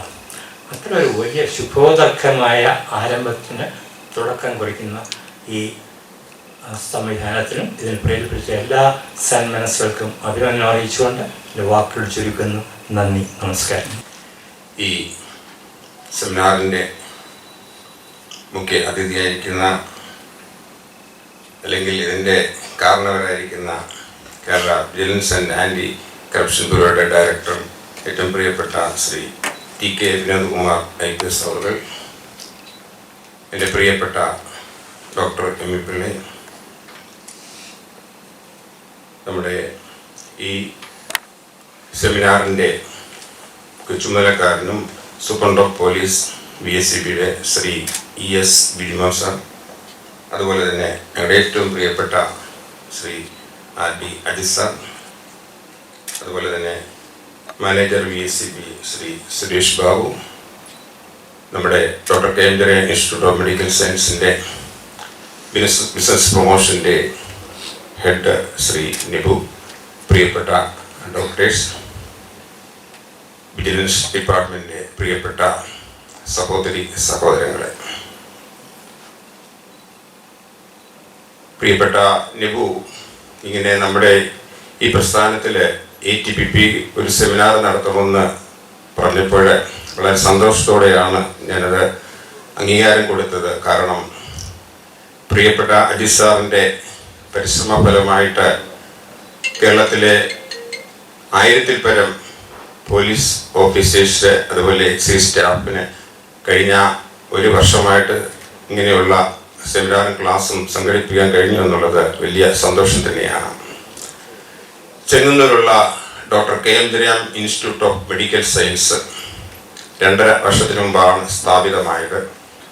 അതിൻ്റെ അടിസ്ഥാന കല്ല് നിർവഹിച്ചത് ഇന്നത്തെ കേരള മുഖ്യമന്ത്രി ശ്രീ പിണറായി വിജയൻ അവർ സാറാണ്. അതിൻ്റെ ഉദ്ഘാടനം നിർവഹിച്ചത് അദ്ദേഹം തന്നെയാണ്. ഈ ഫെബ്രുവരി 4-ാം തീയതി അവിടുത്തെ മെഡിക്കൽ ഓൺകോളജി ഡിപ്പാർട്ട്മെൻറ്റ് ഇനാഗ്രേഷൻ നിർവഹിക്കാൻ അദ്ദേഹം സമ്മതിച്ചിട്ടുണ്ട്. അദ്ദേഹത്തിൻ്റെ ചുമലിലുള്ള ഈ വിജിലൻസ് ഡിപ്പാർട്ട്മെൻറ്റ് ഇങ്ങനെ ഒരു പ്രസ്ഥാനത്തിൽ പങ്കാളികളാക്കിയിരുന്നെന്നുള്ള ഞങ്ങൾക്ക് വലിയ സന്തോഷം തന്നെയാണ്. ഈ പ്രസ്ഥാനത്തിൻ്റെ 3 മഹാരഥന്മാരാണ് ഇതിൻ്റെ തുടക്കം കുറിക്കുവാനും പ്രത്യേകിച്ച് ഓൺകോളജി ഡിപ്പാർട്ട്മെൻറ്റ് തുടക്കം കുറിക്കുവാനും കഴിഞ്ഞത്.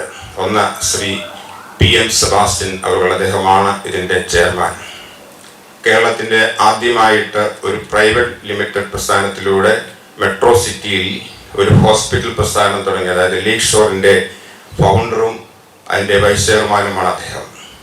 ഇന്ന് doctor KM Jayaram institute of medical science, അതുപോലെ കൊച്ചി വൈറ്റിലയിലെ പിൽക്കെയർ ഹോസ്പിറ്റൽ തുടങ്ങിയ പ്രസ്ഥാനങ്ങളുടെ ചെയർമാനാണ്.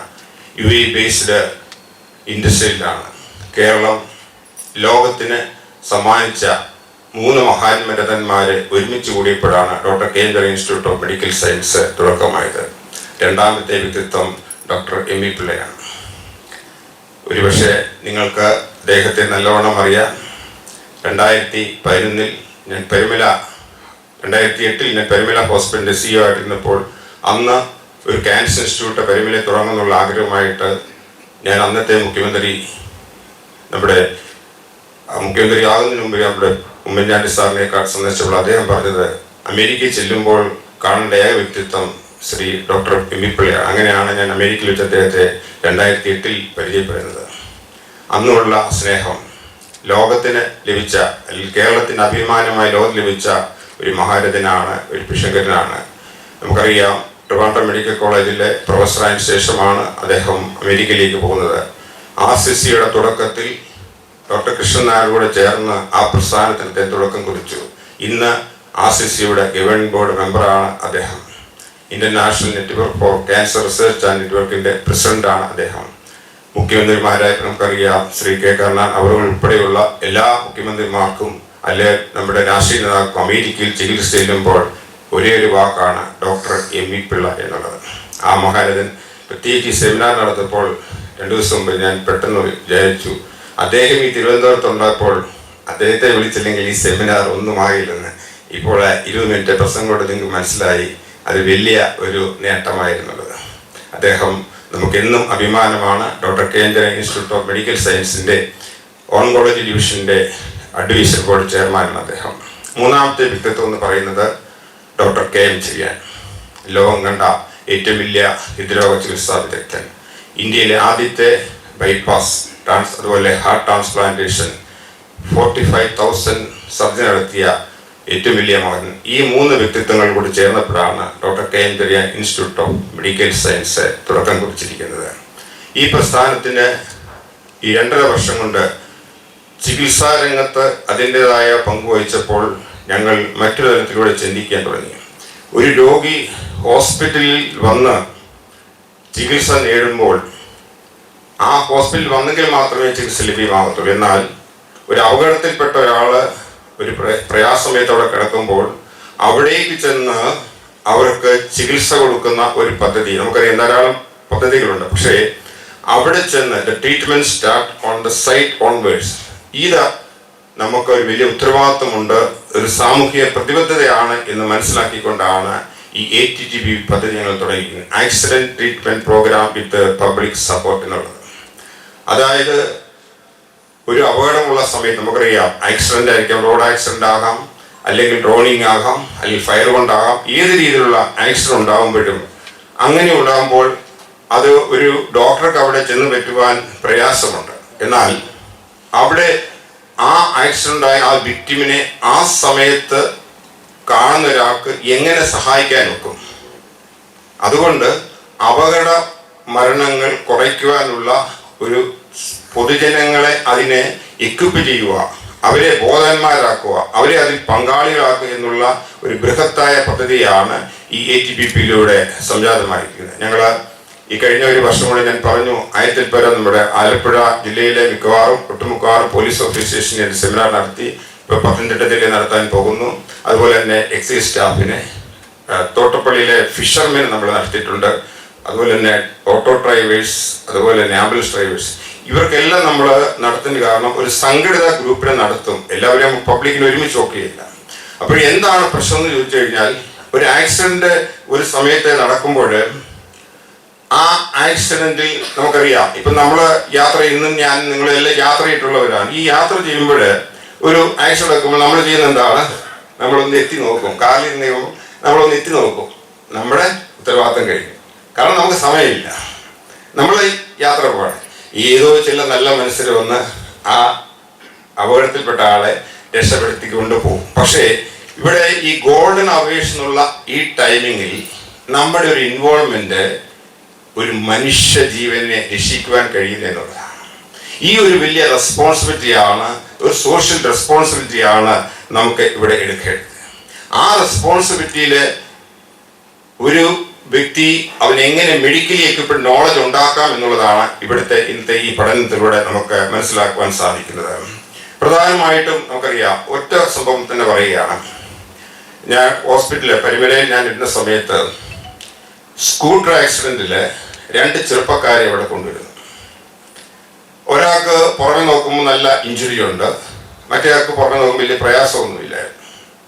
അപ്പോൾ ഈ കൂടെ വന്ന ആള്, ഈ ഇഞ്ചുറി ഉള്ള ആളെ ബ്ലഡൊക്കെ പോയിക്കൊണ്ടിരിക്കുകയാണ്. അപ്പം അവളെ കൂടെ നിൽക്കുന്നുണ്ട്. അവസാനം എക്സ്റേ എടുക്കാൻ കഴിഞ്ഞു. അതിന് CT-യിലേക്ക് കൊണ്ടുപോവുകയാണ്. അപ്പം ഈ കൂടെ വന്ന ആളെ ആരും ശ്രദ്ധിക്കുന്നില്ല, ആരും അതിനെക്കുറിച്ച് മനസ്സിലാക്കുന്നുമില്ല. അദ്ദേഹത്തിന് പ്രയാസമൊന്നുമില്ല, അദ്ദേഹത്തൊന്നും ഒരു മുറിവൊന്നുമില്ല. ഈ CT സ്കാനിന്റെ ഫ്രണ്ടിൽ വന്നപ്പോഴത്തേക്ക് ഈ കൂടെ വന്ന ആള് പെട്ടെന്ന് കൊളാപ്സ് ആകുന്നു. അവിടെ വെച്ച് മരിച്ചു. 2 ചെറുപ്പക്കാരാണ്. അപ്പോഴാണ് പിന്നീടുള്ള മനസ്സിലാക്കിയത്, ഇന്റേണൽ ഇഞ്ചുറി ഉണ്ടായിട്ട് പൾമണറി എംബോളിസം അടിച്ച് കൊളാപ്സ് ആയിരുന്നത്. ഡോക്ടർമാർക്ക് അതിനെക്കുറിച്ചുള്ള കാര്യങ്ങൾ നിങ്ങൾ പറഞ്ഞ് മനസ്സിലാക്കും. അപ്പോൾ പുറമേ നോക്കുമ്പോൾ നമ്മൾ മനസ്സിലാകത്തില്ല. അപ്പോൾ ഒരു ആക്സിഡന്റിൽ വിക്ടിം ആകുന്ന, അത് ഇഞ്ചുറി ഉണ്ടെങ്കിലും ഇല്ലെങ്കിലും അവരെ നമ്മൾ ഹോസ്പിറ്റലൈസ് ചെയ്ത് നിരീക്ഷണത്തിലാക്കി ട്രീറ്റ്മെന്റ് കൊടുക്കാനുള്ള ഒരു ചിന്താബോധം പബ്ലിക്കിന് ഉണ്ടാകണം. ഇത് വളരെയധികം പ്രധാനപ്പെട്ട ഒരു കാര്യമാണ്.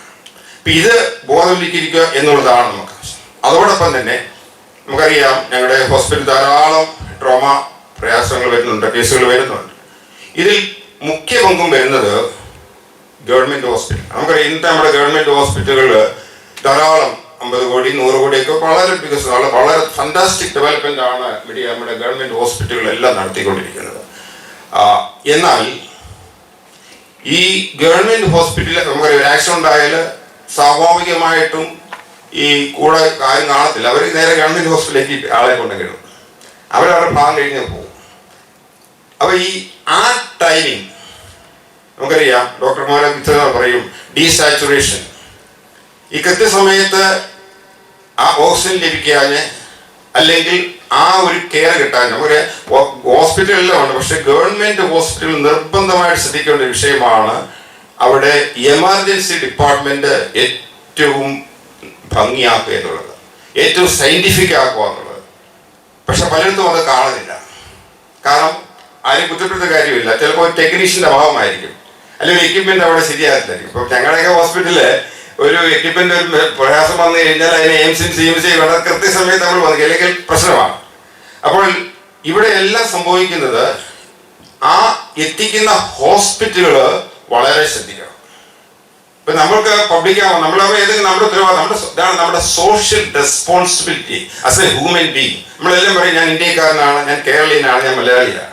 പക്ഷെ നമ്മുടെ സമൂഹത്തിൽ ഉള്ള ഒരാളുടെ ഒരു ജീവൻ നിനക്ക് രക്ഷിക്കുവാൻ നമുക്ക് കഴിയുവാണെങ്കിൽ അത് വളരെ വിലപ്പെട്ട ഒരു കാര്യം തന്നെയാണ്. അപ്പൊ ആ ആളെ നമുക്ക് സ്വയം, നമുക്ക് ഒരു കോൺഷ്യസ് ഉണ്ടാവുക, ഇയാളെ തൊട്ടടുത്തുള്ള ഏത് ഹോസ്പിറ്റൽ ആണ് എത്തിക്കേണ്ടത്. മെഡിക്കൽ കോളേജ് ആണെങ്കിൽ ഓക്കെ. അപ്പോൾ ആ ഒരു ബോധം ഉണ്ടാവുന്ന ഒരു ഹെൽത്ത് കോൺഷ്യൻസ് ഈ പബ്ലിക്കിന് നിർബന്ധമായിട്ടും ഉണ്ടാകണം. അത് വളരെയധികം ആവശ്യമാണ്. മൂന്നാമത്തെ മറ്റൊരു ചിത്രം എന്ന് പറയുന്നത് സ്പോർട്ട് കൗൺസിലിംഗ്. ഡോക്ടർ ഹരിശ്ചന്ദ്രൻ ഇവിടെ ഇരിപ്പുണ്ട്. അദ്ദേഹം കേരളം കണ്ട ഏറ്റവും വലിയ ക്ലിനിക്കൽ സൈക്കോളജിസ്റ്റാണ്. കഴിഞ്ഞ 28 വർഷമായിട്ട് എൻ്റെ കൂടെ അദ്ദേഹം പ്രവർത്തിക്കുകയാണ്. കാര്യവട്ടം യൂണിവേഴ്സിറ്റിയിൽ നിന്നാണ് എംഫിൽ എടുത്തത്, MG യൂണിവേഴ്സിറ്റിയിൽ നിന്നാണ് ഡോക്ടറേറ്റ് എടുത്തത്. വളരെ ഭംഗിയായിട്ട് അദ്ദേഹം അത് പറയും. ആ റൂമിലൊക്കെ പല പ്രാവശ്യം അദ്ദേഹത്തിൻ്റെ ലേഖനങ്ങളൊക്കെ വന്നിട്ടുണ്ട്. ഈ സ്പോർട്ട് കൗൺസിലിംഗ് എന്ന് പറയുന്നത് നമുക്കറിയാം, ഒരു ആക്സിഡന്റ് ഒരിടത്ത് ഉണ്ടാകുന്നു. ഞാൻ പറഞ്ഞല്ലോ, നമ്മൾ ഈ അമേരിക്കയിലൊക്കെ ഡോക്ടർ അറിയാം, ഗുഡ് സമരിറ്റൻ ലോ വളരെയധികം ശ്രദ്ധിക്കേണ്ട ഒരു കാര്യമാണ്. ഒരാൾ സഹായിക്കാൻ ചെന്ന് കഴിഞ്ഞാൽ, അപ്പം ഈ ഞങ്ങൾ പൊതുജനങ്ങൾ ഞങ്ങളുടെ ഒരു വീക്ഷണത്തിൽ ഒന്ന് ഞങ്ങൾ നേരിടുന്ന പ്രശ്നം ഞങ്ങളുടെ സമയം പോകുന്നു എന്നുള്ളതാണ്. രണ്ടാമത്തെ പ്രശ്നം എന്ന് പറഞ്ഞാൽ ഞങ്ങൾ ഇന്നത്തെ ഇടപെട്ട് കഴിഞ്ഞാൽ പിന്നെ സാക്ഷിയാകും, കോടതിയിൽ പോകും. ഇതൊക്കെ ഞങ്ങൾ നേരിടുന്ന പ്രശ്നമാണ്. ഈ ഞങ്ങളുടെ പ്രശ്നം നിങ്ങൾ കേൾക്കണം. പക്ഷേ അങ്ങനെ ഒരാൾ ഇറങ്ങി വന്ന് സഹായിച്ചാൽ അവരെ ഹോണർ ചെയ്യണം. ഈ ഹോണർ ചെയ്യുമ്പോൾ പൊതുജനത്തിന് മനസ്സിലാകും, എന്നെ ഹോണർ ചെയ്യും. അപ്പം നാളെ ഒരു സംഭവം ഉണ്ടായാലും ഇറങ്ങി ചെല്ലണം, പ്രവർത്തിക്കണം, ഞങ്ങളെ അവർ ബെസ്റ്റ് പീപ്പിൾ. ഞാൻ പറഞ്ഞ മനസ്സിലായോ? അവർക്ക് അവാർഡ് വരെ കൊടുത്താൽ അത് നാടിനെ ജനങ്ങളോട് കാണിക്കുന്ന ഏറ്റവും വലിയൊരു കാര്യമാണ്. ഇങ്ങനെ വരുമ്പോൾ ഹോണർ ചെയ്യുമ്പോൾ ഒരു ആക്ഷൻ ഉണ്ടായി. ഇപ്പം ഞാൻ ഇന്നലെ ഈ പല നമുക്കറിയാം, ഈ മദ്യപാനികൾ, ഞാൻ ഈ സബ്ജക്റ്റ് പറഞ്ഞിട്ട് പറയാം. അപ്പോൾ ഈ കൗൺസിലിംഗ് എന്ന് പറയുമ്പോൾ ആക്ഷൻ ഉണ്ടാകുമ്പോൾ ഇഞ്ചുറി ഉള്ളവരും ഉണ്ട്, ഇഞ്ചുറി ഇല്ലാത്തവരും കാണും. ആ സമയത്ത് അവിടെ നിന്ന് അവരെ ആശ്വസിപ്പിച്ച് വേണ്ട ചികിത്സയ്ക്ക് ഞങ്ങളെ കൊണ്ടുപോകാം. അവരുടെ ആ ഒരു ഭയം ഇല്ലാതാക്കുന്ന ഒരു ഉത്തരവാദിത്വം കൂടെ നമുക്കുണ്ട്. അത് വളരെ പ്രധാനപ്പെട്ട കാര്യമാണ്. പ്രത്യേകിച്ച് ഇന്നത്തെ വിമൻ സ്റ്റാഫ് ധാരാളം ഉള്ളതുകൊണ്ട് നിങ്ങൾക്ക് ഒരു പക്ഷേ പെട്ടെന്ന് ഫിസിക്കലി അവരെ വലിയ ഹെൽപ്പ് ചെയ്യാൻ ഒക്കത്തില്ല. അത് ചിലപ്പം പുരുഷന്മാർ. പക്ഷെ നിങ്ങൾക്ക് അടുത്തുള്ള ചിലപ്പോൾ ഒരു കാർ ആക്സിഡന്റ് ഉണ്ടാകുമ്പോൾ അവിടെ ചിലപ്പോൾ സ്ത്രീകൾ കാണും.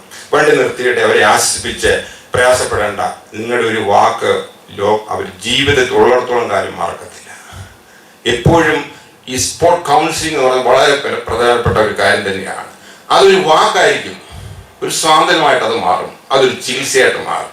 എന്നിട്ട് ഞങ്ങൾ സഹായിക്കാൻ കൂടെ വരാം. ഇതാണ് വളരെ പ്രധാനപ്പെട്ട ഒരു കാര്യം. ഇപ്പം ഞാൻ പറഞ്ഞു വന്നത് അടുത്ത സബ്ജക്റ്റിലേക്ക് വരുന്നത്, നമുക്കറിയാം റോഡിൽ കൂടെ നടക്കുമ്പോൾ ധാരാളം പേര് നമ്മൾ ശ്രദ്ധിക്കാതെ പോകുന്ന വിഭാഗമാണ് ഈ മദ്യപിച്ചിട്ട് കിടക്കുന്നത്. മദ്യപിച്ചിട്ട് നമ്മൾ ശ്രദ്ധിക്കത്തില്ല, പക്ഷെ വളരെ ശ്രദ്ധിക്കണം. അവരും ഹ്യൂമൻ ബീങ് ആണ്. അവരും ഹ്യൂമൻ. ഞങ്ങൾ 28 വർഷമായിട്ട് ഞങ്ങൾ DHC സെന്റർ പരിമലയിൽ ഇപ്പോൾ ഡോക്ടർ കേന്ദ്ര ഇൻസ്റ്റിറ്റ്യൂട്ടിൽ നടത്തുന്നുണ്ട്. നമുക്കറിയാം ഒരു ഡോക്ടറുടെ കൊലപാതകം നമ്മളെ കഴിഞ്ഞ വർഷം ഈ 6 മാസം മുമ്പ് നമ്മൾ അറിഞ്ഞൊരു കുഞ്ഞിൻ്റെ കൊലപാതകം, ഒരു മദ്യപാനിയുടെ. അന്ന് കേരള പോലീസ് റിപ്പോർട്ട് എടുത്ത് നമ്മുടെ ഡോക്ടർ കേന്ദ്ര ഇൻസ്റ്റിറ്റ്യൂട്ട് മെഡിക്കൽ സയൻസിൽ നിന്നായിരുന്നു റിപ്പോർട്ട് എടുത്തതിനെ സംബന്ധിച്ച് നമ്മൾ DHC സെന്ററിൽ റിപ്പോർട്ടാണ് കൊടുത്തത്. അതിൽ ഡോക്ടർ അരുൺ അക്കുത്തരി വർക്ക് ചെയ്തായിരുന്നു. എന്താണെന്ന് വെച്ച് കഴിഞ്ഞാൽ, ഞാൻ പറഞ്ഞത് ഒരു സ്പോട്ടിൽ ഒരു മദ്യപാനി കിടക്കുമ്പോൾ അവൻ ചിലപ്പം നമുക്കറിയാം രാവിലെ ഒരു മദ്യപാനി ശ്രദ്ധിച്ച് മദ്യപിക്കുന്നവർ 30% പേര് ആൽക്കഹോളിക് പേഷ്യൻസ് ആണ്. അപ്പോൾ അവർക്ക് രാവിലെ കിട്ടിയില്ല, അവരുടെ കയ്യിൽ വിഡ്രോവൽ സിംറ്റം ഉണ്ടാകും. അത് ഡെലീരിയം ട്രെമൻസിലേക്ക് പോകും, അത് ഡെത്തിലേക്കൊക്കെ പോകാം. അപ്പം നമ്മൾ ഒരു അക്രമി അവനൊരു മദ്യപാനിയായിട്ട് വരുമ്പോൾ അവനെ ആ അക്രമിയേക്കാൾ ഉപരിയായിട്ട് അവനെ പിടിച്ചു നിർത്തിയിട്ട് ആ മദ്യപാനത്തിൻ്റെ തുടക്ക ചികിത്സ കൊടുക്കുക എന്നുള്ളതാണ്. അപ്പോൾ റോഡിൽ കിടക്കുമ്പോൾ നമ്മൾ എത്ര മനുഷ്യജീവിയാണെന്ന് മനസ്സിലാക്കണം. നമുക്കറിയാം പലരും ഇങ്ങനെ കുടിച്ചിട്ട് കിടക്കും. നമ്മൾ അവരുടെ ആ വേഷവിധാനം നമ്മൾ ശ്രദ്ധിക്കാറില്ല. പക്ഷേ ഒരു സൃഷ്ടി, ഒരു അമ്മയുടെ ഉദരത്തിൽ ജനിക്കുക എന്ന് പറയുന്നത് അനേകായിരങ്ങൾക്ക് കിട്ടാത്ത സൗഭാഗ്യമാണ്. ഇന്ന് ഞാനും നിങ്ങൾ ഇവിടെ നിൽക്കുന്നത് അനേകായിരങ്ങൾ കിട്ടാത്ത ഭാഗ്യമാണ്. അപ്പോൾ അങ്ങനെ ഒരു സൃഷ്ടി ഈശ്വരന്റെ ക്രമത്തിലൂടെ ഈ ഭൂമിയിൽ വന്ന് ജനിച്ച് ഒരു റോഡിൽ കിടന്ന് മരിക്കുവാൻ നമുക്കൊരിക്കലും അത് കണ്ടു നീക്കാൻ സാധ്യമല്ല.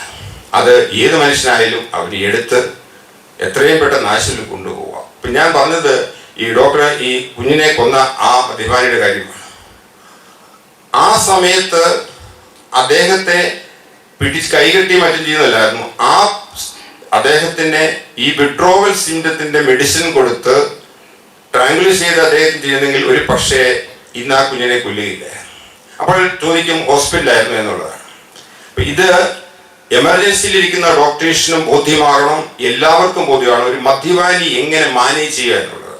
ഇത് പൊതുജനത്തിന് അറിഞ്ഞിരിക്കേണ്ട ഒരു കാര്യമാണ്. അവരെ സ്വാതന്ത്ര്യപ്പെടുത്തിയിട്ട് അവരെ എത്രയും പെട്ടെന്ന് ഹോസ്പിറ്റലൈസ് ചെയ്തിട്ട് അവർക്ക് ആ വിഡ്രോവൽ സിംറ്റത്തിൽ നിന്ന് അവരെ ശാന്തരാക്കിയിട്ട് അവരെ സാധാരണ മനുഷ്യനാക്കി മാത്രമേ തുടർ ചികിത്സയിലേക്ക് വിധേയമാക്കാൻ പറ്റൂ.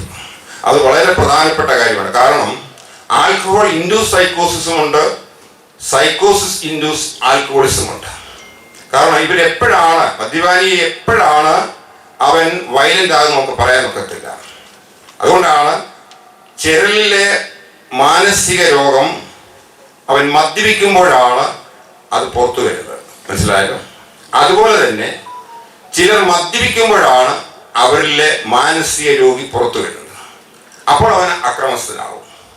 അപ്പൊ ഇത് ഞാൻ പറഞ്ഞില്ല, അന്ന് അദ്ദേഹത്തെ പിടിച്ച പോലീസ് ഉദ്യോഗസ്ഥരുണ്ട്, അവർ ഹോസ്പിറ്റലിൽ കൊണ്ടുവരുന്നു. ഞങ്ങൾ പറയുകയായിരുന്നു നമ്മുടെ ഹോസ്പിറ്റലിൽ തന്നെ അങ്ങനെ ഒരു ചെറിയ ഒരു സെക്ഷൻ തന്നെ വേണം. അവനെ എങ്ങനെ അവരെ ശാന്തരാക്കി ഈ വിഡ്രോവൽ സിൻഡ്രോമിന്റെ മെഡിസിനെ കൊടുത്ത ശേഷം മറ്റുള്ള ചികിത്സയിലേക്ക് പോകും.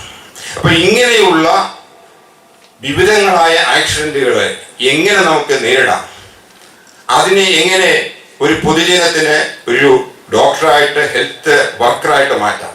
പണ്ട് കാലത്തായിരുന്നെങ്കിൽ ഒരു റോഡിൽ കൂടെ പോകുമ്പോൾ ഒരു ഡോക്ടറുടെ കാല് കാണുമ്പോൾ നമുക്കറിയാം ആ ഒരു ചിഹ്നം.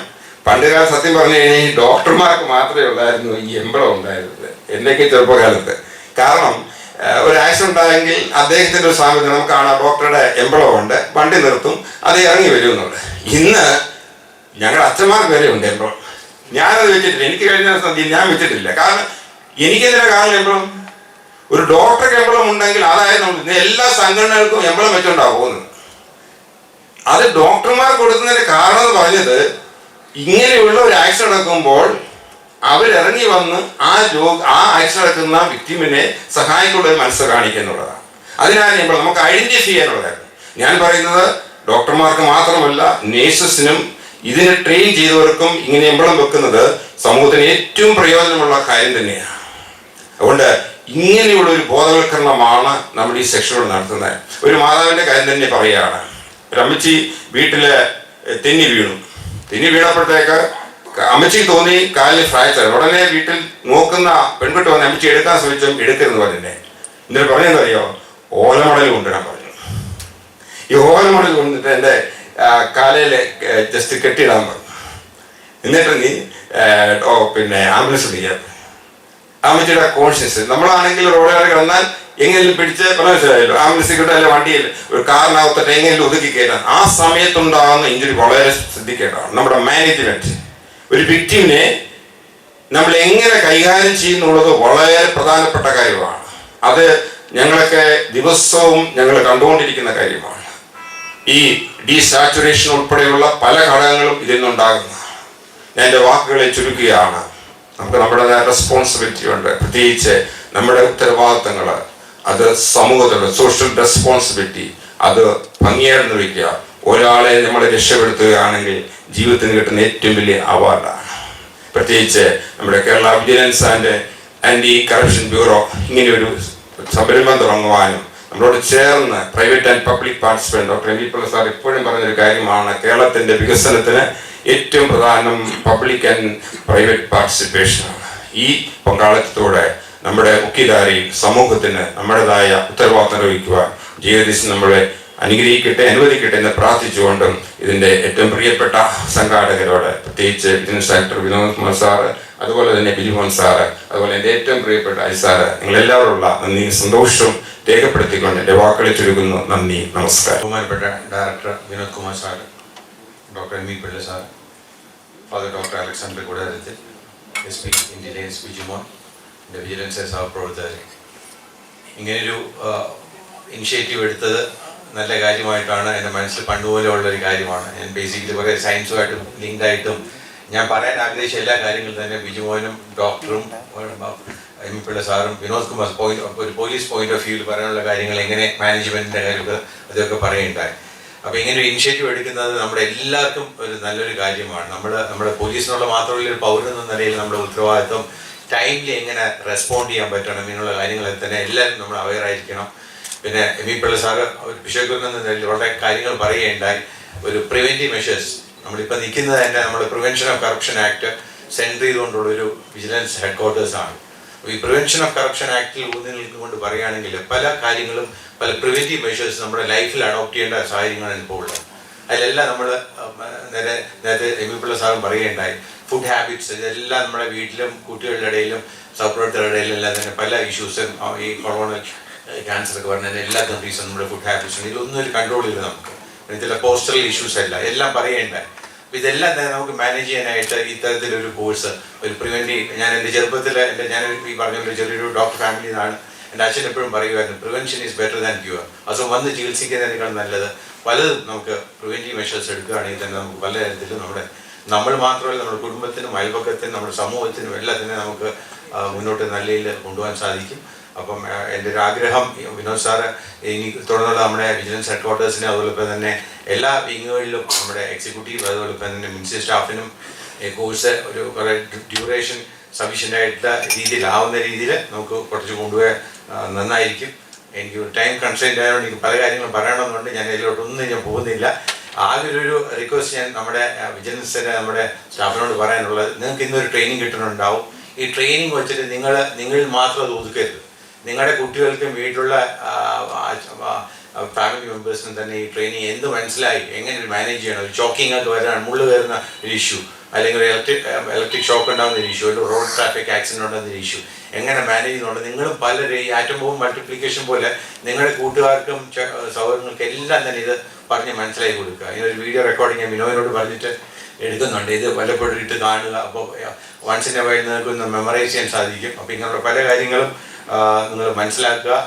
ജീവിതത്തിൽ അത് മറ്റുള്ളവർക്കും കൂടെ പകരാനുള്ളൊരു അവസരം ഉണ്ടാവട്ടെ എന്ന് ആഗ്രഹിക്കുകയാണ്. ഈ ഒരു ഞാൻ ടൈം കൺസ്ട്രെയിൻസ് കൊണ്ട് വളരെ നീട്ടുന്നില്ല. എല്ലാവർക്കും ഭാവങ്ങൾ നേരുന്നു. ഇതിനകത്ത് ഇങ്ങനൊരു അവസരം നൽകിയ വിനോദ് സാറിനും അതോടൊപ്പം തന്നെ ഇനി ഇനിഷ്യേറ്റീവ് എടുത്തിയ ഡോക്ടർ KM ചെറിയാൻ ഇൻസ്റ്റിറ്റ്യൂട്ടിലെ ഇവിടുത്തെ ഫാക്കൽറ്റീസ് ഉണ്ട്, സപ്പോർട്ട് സ്റ്റാഫ് ഉണ്ട്, എല്ലാവർക്കും നന്ദി പറഞ്ഞുകൊണ്ട് നിർത്തുന്നു. നമസ്കാരം.